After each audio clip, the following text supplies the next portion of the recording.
ಅವಳು ಹೇಗೆ ಬಿಡಿಸ್ಕೊಂಡು ಹೋಗ್ತಾಳೆ?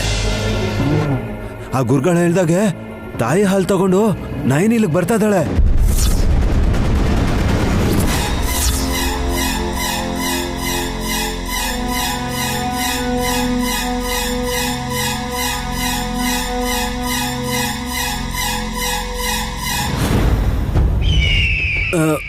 ಮಾಮ್, ಈ ಮನುಷ್ಯನ ಹೆದರ್ಕೋತಾ ಇದ್ದಾನಲ್ಲ ಮಾಮ್. ಏನಾಯ್ತು ಸ್ವಾಮಿ, ಯೋಚನೆ ಮಾಡ್ತಾ ಇದ್ದೀರಾ? ಕಲುಷಿತ ಆಗದೇನೆ ರಕ್ತ ಆಹಾರ ಆಗೋದು ಕೇವಲ ತಾಯಿ ಹಾಲು ಮಾತ್ರನೇ. ಆ ಹಾಲಿಗೆ 100 ನಾಗರಹಾವ್ಗಿರೋ ಶಕ್ತಿ ಇದೆ ತಿಲೋತ್ತಮ. ಹೊರಟೋಗಿ ಇಲ್ಲಿಂದ, ಮೊದಲು ಹೊರಟೋಗಿ. ನಾಯಿನಿ ಹಾವನ್ನ ಬಿಡಿಸಿದ್ರೆ ಆ ಹಾವು ನನ್ನೇ ಕಚ್ಬಿಡುತ್ತೆ. ಹೌದು ಸ್ವಾಮಿ, ಗುರುಗಳು ಕೂಡ ಕೋಪದಲ್ಲಿ ಇವನಿಗೆ ಶಾಪ ಹಾಕಿದ್ದಾರೆ. ಅಂದ್ರೆ ಬಲಿಯಾಗೋದು ಖಚಿತ. ನಾಗರಾಜ ಬಿಡುಗಡೆ ಆಗ್ತಾನೆ ಅಂತ ಅರ್ಥ.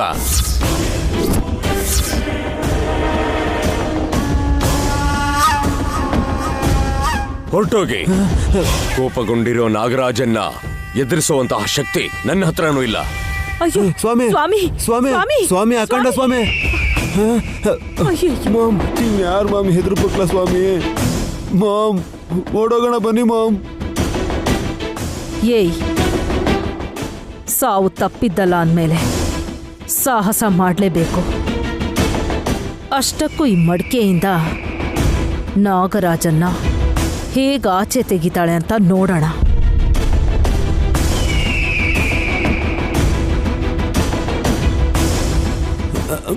ಮಾಮ್, ನೈನಿ ಬರ್ತಿದ್ದಾಳೆ ಮಾಮ್. ಗಾಯತ್ರಿ ಮಗುನು ಎತ್ಕೊಂಡು ಬಂದಿದ್ದಾಳೆ. ಹೋಗ್ಬೇಕಾದ್ರೆ ನನ್ನ ಶವ ಎತ್ಕೊಂಡು ಹೋಗ್ಬೇಕು ನೀವು. Shut up. ಭಯ ಪಡ್ಬೇಡು, ಇಲ್ಲೇ ಬಚ್ಚಿಟ್ಕೊಂಡು ನೋಡೋಣ ಬಾ.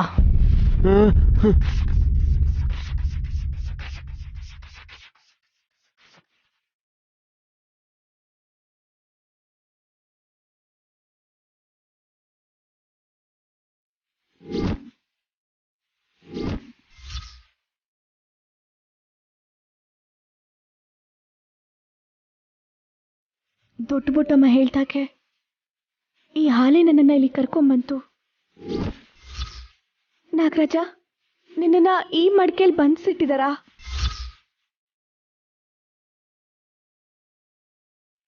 ನನ್ನ ಗಂಡಂಗೆ ಶಾಪ ವಿಮೋಚನೆ ಆಗ್ಬೇಕು ಅಂದ್ರೆ ನಿನ್ನನ್ನು ಬಿಡಿಸ್ಬೇಕು ಅಂತ ನಾನು ಇಲ್ಲಿವರೆಗೂ ಬಂದೆ. ಗರುಡ ವಸ್ತ್ರದ ಮೇಲೆ ಈ ಹಾಲು ಹಾಕ್ಬೇಕು ಅಂತ ದೊಡ್ಡ ಬೊಟ್ಟಮ್ಮ ಹೇಳಿದಾಳೆ. ಹಾಕ್ತೀನಿ ನಾಗರಾಜ. ಗಾಯತ್ರಿ, ಇದನ್ ಮುಟ್ಟು ಹಾಲು ಹಾಕೋಣ.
ಮಾಮ್, ಮಾಮ್, ತಿಲೋತ್ತಮ ಅತ್ತೆಗೆ ಕೊನೆ ಕಾಣಿಸ್ಬೇಕಾಗಿರೋದು ಗಾಯತ್ರಿ ಅಮ್ಮೋರು. ನಾಗರಾಜ ಹೇಗ್ ಕಚ್ತಾನೆ? ಸಾಯಿಸೋ ಹಕ್ಕು ನಿನಗಿಲ್ಲ ನಾಗರಾಜ.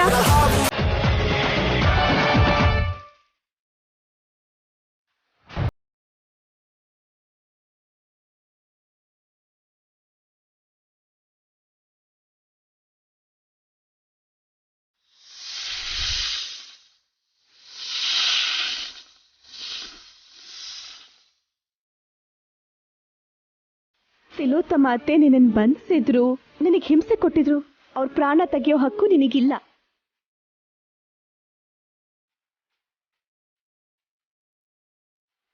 ಅವ್ರ ಪ್ರಾಣ ತೆಗಿಬೇಕಾಗಿರೋದು ಗಾಯತ್ರಿ ಅಮ್ಮೋರೆ ಅಂತ ವಿಶಾಲಾಕ್ಷಮ್ಮ ತಾಯಿ ವಿಧಿ ಬರಹ ಬರ್ದಿಟ್ಟಿದ್ದಾಳೆ ಅಂತ ನಿನಗೂ ಗೊತ್ತಿದ್ಮೇಲೆ ಕ್ಷಮಿಸಿ ಹೊರಟೋಗು.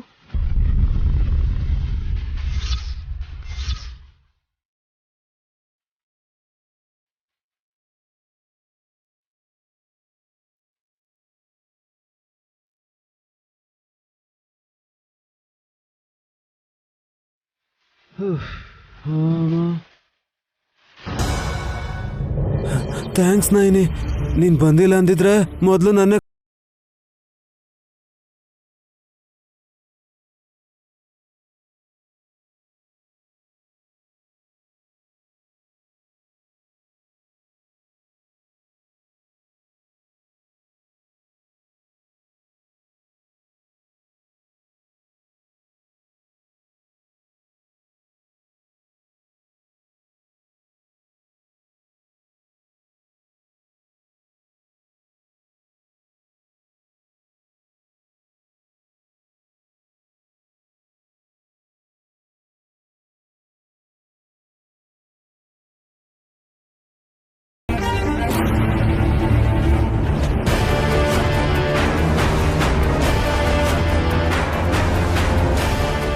ಮಾಮ್ ನನ್ನ ಕಾಲ್ ನೋಡಿದ್ರಾ? ಐರನ್ ಲೆಗ್ಸ್, ತುಕ್ಕು ಹಿಡ್ದಿರೋ ಕಾಲ್ ಕಣೋ ನಿಂದು. ಅದನ್ನೇನು ನೋಡೋದು? ಅಯ್ಯೋ ಅದು ಹಾಗಲ್ಲ ಮಾಮ್, ನನ್ನ ಕಾಲ್ ನಡುತ್ತಿರೋದು ಇನ್ನೂ ನಿಂತೇ ಇಲ್ಲ ಅಂತ ಹೇಳ್ತಾ ಇದ್ದೀನಿ. ದೇಹದಲ್ಲಿ ಮಾಂಸ ಇದ್ರೆ ಸಾಲದು ರಜಾ, ಗುಂಡಿಗೆಯಲ್ಲಿ ಧೈರ್ಯ ಇರ್ಬೇಕು. ಯಾಕೆ ಹೆದರ್ಕೊಂಡೆವಲ್ಲಬಾ? ನಿಮ್ಮಮ್ಮನ ಮೇಕಪ್ ಇಲ್ಲದೆ ನೋಡಿದ್ರಿ ಅಲ್ವಾ? ಏಯ್, ನೀನ್ ಬಾಯಿ ಮುಚ್ಕೊಂಡಿರ್ತೀಯಾ? ವಲ್ಲಭಂಗೆ ನೀನು ಧೈರ್ಯ ಹೇಳೋದ್ ಬಿಟ್ಟು ಈ ತರ ಜೋಕ್ ಮಾಡ್ತೀಯಾ? ಏನಾಯ್ತು ಬ್ರೋ? ಈ ಮನೇಲಿ ಯಾರಿಗೇನಾಗತ್ತೆ ಅಂತ ಹೇಳಕ್ಕಾಗಲ್ಲ.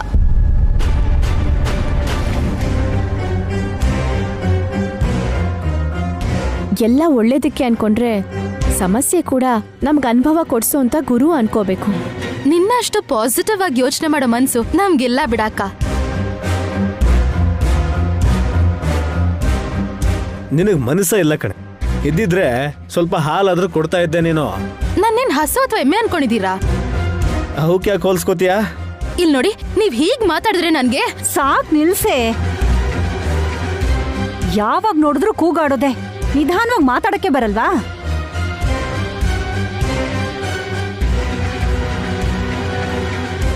ನೋಡಿ ಮಿಸ್ಟರ್ ಗಂಡವ್ರೆ, ನಿಮ್ಗೆ ನೈನಿ ಅಭಯ ಕೊಟ್ಮೇಲೆ ಇನ್ ಭಯ ಪಡೋ ಅವಶ್ಯಕತೆನೇ ಇಲ್ಲ. ನಾಗರಾಜ ನಿಮ್ಮನ್ ಕಚ್ಚದೆ ಹಾಗೆ ಹೋದಲ್ವಾ?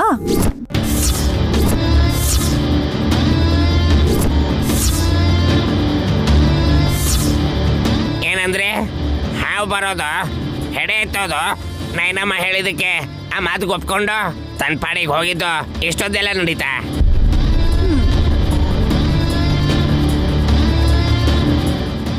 ಯಾವಾಗ, ಎಲ್ಲಿ, ಇಷ್ಟೆಲ್ಲ ಆಯ್ತಾ? ಹಾವನ್ ಬಂದ್ಸಿದ್ದಾರೆ, ಸುಮ್ಮನೆ ಹಾಲಿಂದನೇ ಅದನ್ನ ಬಿಡ್ಸೋಕ್ಕಾಗೋದು ಅಂತ ಹೇಳಿದ್ರಲ್ಲ. ಬಿಡಿಸ್ಕೊಂಡ್ ಬಂದೆ.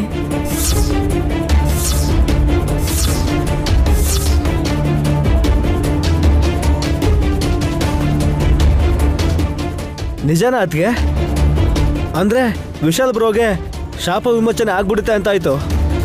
ಹೌದು ವಿಕ್ರಾಂತ್ ಅವ್ರೆ. ಯಾಕಕ್ಕ ಸುಳ್ಳು ಹೇಳ್ತೀಯಾ? ಯಾರ್ ಕಿವಿಗೆ ಹೂ ಇಡ್ತಿದ್ಯಾ? ನಾನ್ ಯಾವತ್ತೂ ಸುಳ್ಳು ಹೇಳಲ್ಲ. ಇಲ್ಲ ಅಂದ್ರೆ ಇನ್ನೇನು, ತಾಯಿ ಹಾಲಿಂದ ನಾಗರಾಜನ್ ಬಿಡಿಸ್ಬೋದು ಅಂತ ಗುರುಗಳು ಹೇಳಿದ್ರು. ನನ್ ಮಗುಗ್ ಮಾತ್ರ ಹಾಲು ಕೊಟ್ಟಿದ್ದು ಎಲ್ರಿಗೂ ಗೊತ್ತು. ಅಂತದ್ರಲ್ಲಿ ನೀನ್ ನಾಗರಾಜನ್ ಹೇಗ್ ಬಿಡಿಸ್ದೆ? ಹಲೋ ಸುಮ್ಮನಾ, ನೀನು ನಿನ್ ಮಗುಗ್ ಹಾಲು ಕೊಟ್ರೆ ನಿನ್ ಮಗು ದೊಡ್ಡ ಬಟ್ಟಮ್ಮಂಗ್ ಹಾಲು ಕೊಡ್ತು.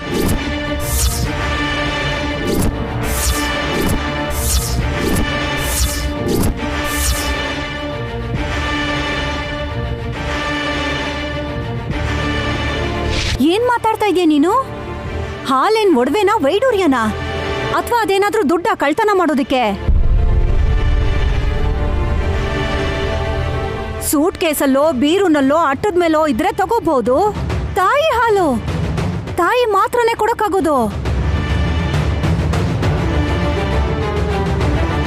ಸುಮ್ಮಿ ಮಗುಗ್ ಹಾಲು ಕೊಟ್ರೆ ಆ ಮಗು ದೊಡ್ಡ ಬೊಟ್ಟು ಮುಂಗ್ ಹೇಗೆ ಕೊಡಕ್ ಸಾಧ್ಯ? ಸಿನಿಮಾ ಈ ತರದನ್ನೆಲ್ಲ ಕೇಳಿ ನಾವ್ ಈ ಲೋಕದಲ್ಲಿ ಇದೀವಂತ ಅನುಮಾನ ಬರ್ತಾ ಇದೆ. ನೀನ್ ಹೇಳ್ತಾ ಇರೋದ್ ಕೇಳಿದ್ರೆ ವಿಚಿತ್ರ ಅನಿಸ್ತಾ ಇದೆ.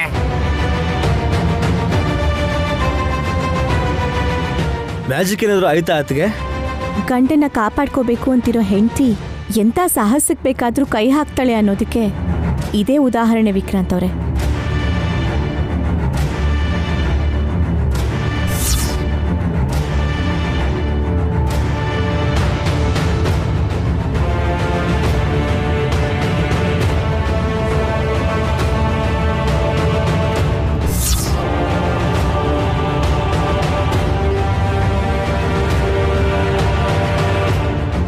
ಅದು ವಿಷಯ. ನೀನ್ ಹೀಗ್ ಸಾಧಿಸ್ತೀಯ ನಯನಿ? ಇನ್ನೂ ಕೆಲಸ ಪೂರ್ತಿ ಆಗಿಲ್ಲ ಅತ್ತೆ. ನಾಗರಾಜನ ಬಿಡಿಸ್ದೆ, ಈಗ ಯಜಮಾನ್ರನ್ನ ಸರಿ ಮಾಡ್ಬೇಕು. ಅಂದ್ರೆ ಇವಾಗೇನು ರಿಪೇರಿ ಮಾಡ್ತೀರಾ? ನಿಮಗ್ ಮಾಡ್ತೀನಿ, ರೂಮಗ್ ಬನ್ನಿ. ಏಯ್, ಏನ್ ಮಾಡ್ತೀಯ? ನಿಮ್ ತಲೆ ಬುರ್ಡೆ ಓಪನ್ ಮಾಡಿ ಅದ್ರಲ್ಲಿ ಬುದ್ಧಿ ಇಲ್ಲ ಅಂದ್ರೆ ಸ್ವಲ್ಪ ತುರುಕ್ತೀನಿ. ಒಳಬಾ, ಹಸ್ರಿ ಜೊತೆ ಮಾತಾಡ್ಬೇಡ. ಒಳ್ಳೇದೇ ಆಗಿದೆಯಲ್ಲ, ಸಂತೋಷವಾಗಿರೋ. ಈ ತರ ಎಲ್ಲ ಮಾಡಿ ನಂಗ್ ಮೋಸ ಮಾಡಿದೀರಾ. ಹೌದು, ಈ ಕಳ್ಳತನದಿಂದ ಹಾಲ್ ಕದಿಯೋದಿಕ್ಕೆ ನಾಚಿಕೆ ಆಗಲ್ವಾ? ನೀವ್ ಈ ತರ ಮಾತಾಡೋದ್ರ ಬದಲು ನೀವ್ ನಾಗರಾಜನ ಯಾಕೆ ಬಂದಿಸಿದ್ರಿ ಅಂತ ಹೇಳಿ ಅತ್ತೆ.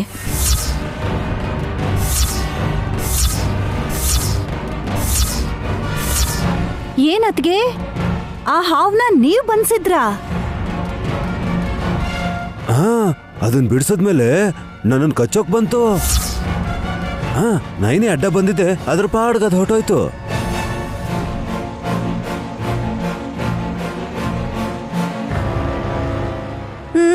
ಇಲ್ಲ ಅಂದಿದ್ರೆ ಜಿಂಕೆ ಪಾರ್ಕ್ ದಾರಿ ಕಡೆಗೆ ಹೋಗ್ಬೇಕಾಗ್ತಿತ್ತು. ಯಾಕಮ್ಮ? ಯಾಕೆ ಅಂತಿರಲ್ಲ ಚಿಕ್ಕಪ್ಪ, ಅಲ್ಲೇ ತಾನೇ ಫೇಮಸ್ ಸ್ಮಶಾನ ಇರೋದು. ನನ್ ಗಂಡನ್ ಸುಟ್ಟು ಬೂದಿ ಮಾಡಿ ಸ್ಪಾಟ್ ಅಲ್ಲೇ ನನ್ ತಾಳಿ ಎಲ್ಲ ತೆಗ್ದು ನನ್ ಗಾಜಿನ ಬಳೆ ಎಲ್ಲ ಓಡ್ದು.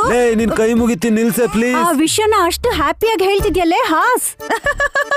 ಇಂಥವ್ರೆಲ್ಲ ಭೂಮಿಗ್ ಭಾರ, ಇವ್ರ್ ಕಟ್ಟಿರೋ ತಾಳಿ ನನಗ್ ಭಾರ. ಕಿತ್ತಾಕೋ ಅವಕಾಶ ಸಿಕ್ರೆ ಒಳ್ಳೇದೇ ಅಲ್ವಾ ಆಂಟಿ? ಏಯ್, ಸಾಕು ಕಣೆ, ಮಾತಾಡ್ಬೇಡ್ವೆ ಪ್ಲೀಸ್. ಬ್ರೋ, ಮಾಮ್ ಮಾತನ್ನ ಕೇಳಿ ನೀನ್ ಮಾಡಿರೋ ಕೆಟ್ಟ ಕೆಲ್ಸಕ್ಕೆ ಬಲಿಯಾಗಿ ಹೋಗ್ತಿದ್ದೆ. ಅದಕ್ಕೆ ಹಣೆ ಮೇಲೆ ಕುಂಕುಮ ಅಳಿಸೋಗ್ತಿತ್ತು. ಆದ್ರೆ ನೈನಿ ಅದಕ್ಕೆ ತಮ್ಮ ಅರ್ಶನ ಕುಂಕುಮನ ಕಾಪಾಡ್ಕೊಳ್ಳೋದ್ರ ಜೊತೆಗೆ ನಿನಗೂ ಪ್ರಾಣ ಭಿಕ್ಷೆನ ಕೊಟ್ಟಿದ್ದಾರೆ.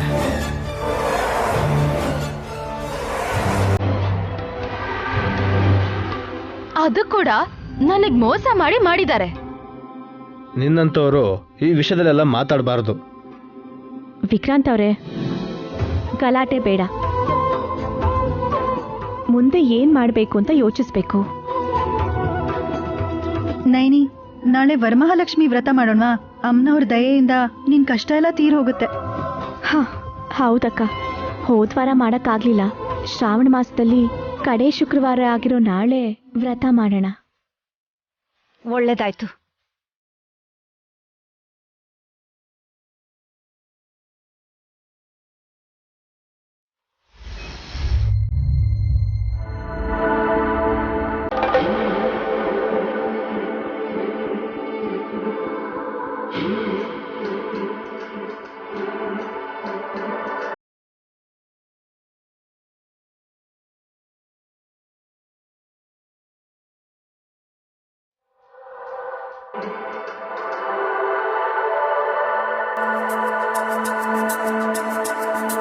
ಮಾವ, ಆ ಪ್ಲೇಟ್ ತಗೊಂಡ್ ಬಾ ಅಂತ ಹೇಳಿದ್ರೆ ನಾನೇ ತಗೊಂಡ್ ಬರ್ತಿದ್ದೆ ಅಲ್ವಾ? ಪ್ಲೇಟ್ ಬಾ ಮಾತ್ರ ತರ್ತಿದ್ದೆ ಬಲ್ಲಬ, ದುಡ್ಡೆಲ್ಲ ಮಾಯ ಆಗೋಗ್ಬಿಟ್ಟಿರೋದು.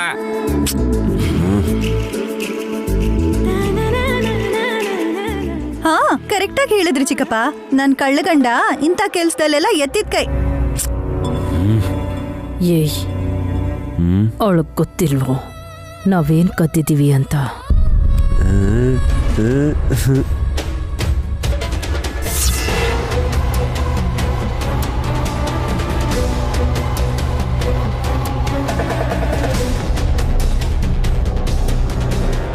ಮಾಮ್, ನನ್ನ ಹೆಂಡತಿ ಮುಖ ಕೂಡ ಅಮ್ನೋರ್ ಮುಖದ ಥರನೇ ಲಕಲಕ ಅಂತ ಹೊಳಿತಿದೆ ಅಲ್ಲ?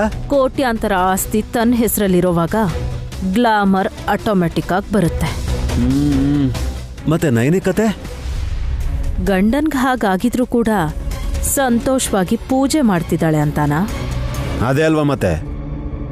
ಸಂತೋಷದಿಂದ ಅಲ್ಲ ಕಣೋ, ನಂಬಿಕೆಯಿಂದ ಮಾಡ್ತಾ ಇದ್ದಾಳೆ. ನಾಗರಾಜನ್ನ ಬಿಡಿಸಿರೋ ಧೈರ್ಯದಿಂದ ಮುಂದೆ ಹೆಜ್ಜೆ ಇಡ್ತಿದ್ದಾಳೆ. ಅದಕ್ಕೆ ಈ ಪೂಜೆ ಮಾಡ್ದವ್ರು ಹಾಗೆ ಮಾಡಿದ್ರೆ ಮನೇಲಿರೋರು ಒಪ್ಕೊಳ್ಳಲ್ಲ. ಅಮ್ಮನವ್ರ ವಿಗ್ರಹನ ಎತ್ಕೊಂಡು ಹೋದ್ರೆ? ಏನೋ ನೀನು ಹೇಳ್ತಿರೋದು? ಮಾಮ್, ಒಳಗಡೆ ಎಲ್ಲರೂ ಅವ್ರವ್ರ ಕೆಲಸದಲ್ಲಿ ಬ್ಯುಸಿಯಾಗಿದ್ದಾರೆ. ಇದೊಳ್ಳೆ ಚಾನ್ಸ್. ಸರಿ, ಹಾಗೆ ಮಾಡು.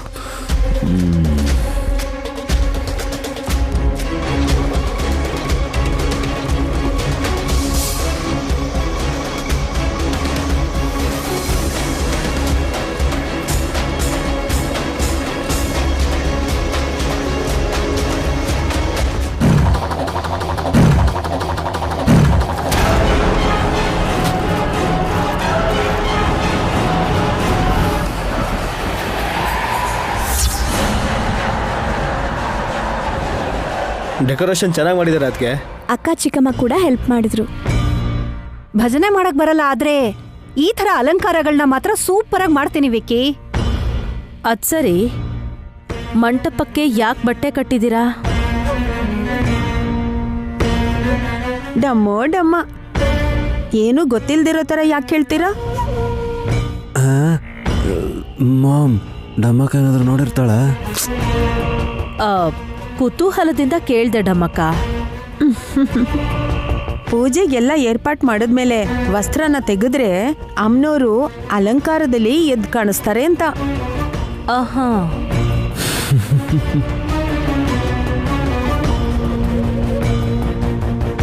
ನಮ್ ದೇವಿಗೆ ನಿಮ್ಮಂತವ್ರ ದೃಷ್ಟಿ ತಾಗದೇ ಇರ್ಲಿ ಅಂತ. ಒಳ್ಳೇದು. ವಿಶಾಲಲ್ಲಿ ಕಾಣಿಸ್ತಾನೆ ಇಲ್ಲ. ಮಕ್ಳ ಜೊತೆನೇ ಇರ್ತೀನಿ ಅಂದ್ರು ಬಾಬಾ. ಕರಿದೇ ಇದ್ರು ಬರ್ತಿದ್ದಾರೆ ಲಲಿತಾ ದೇವಿ ಅತ್ತೆ.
ಎಷ್ಟು ಒಳ್ಳೆ ಮಾತು ಹೇಳಿದ್ಯಮ್ಮ.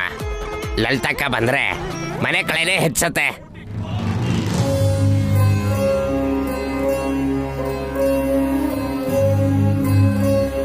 ಮುಖದಲ್ಲಿ ಕಳೆ ಇಲ್ಲದೆ ಇರೋದು ಸುಮ್ಮನಾಗ ಒಬ್ಬಳಗೇನೆ.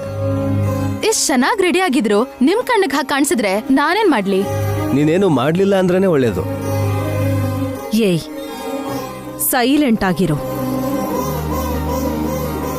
ಲಲಿತಕ್ಕ ಬಂದಾಗ ನೀವು ಜಗಳ ಮಾಡಿದ್ರೆ ಅವರು ಬೈದ್ ಬಿಡ್ತಾರೆ. ತಾಯಿ ಲಕ್ಷ್ಮೀದೇವಿ ಪೂಜೆಯಲ್ಲಿ ನೆಲೆಸಿರ್ಬೇಕಾದವಳು ನೀನು. ಇಲ್ಲಿ ಯಾಕೆ ಇಟ್ಟಿದಾರಮ್ಮ? ಲಕ್ಷ್ಮೀ ದೇವಿ ತಾನಾಗ್ ತಾನೇ ಬರ್ಲಿಲ್ಲ ಅಮ್ಮ.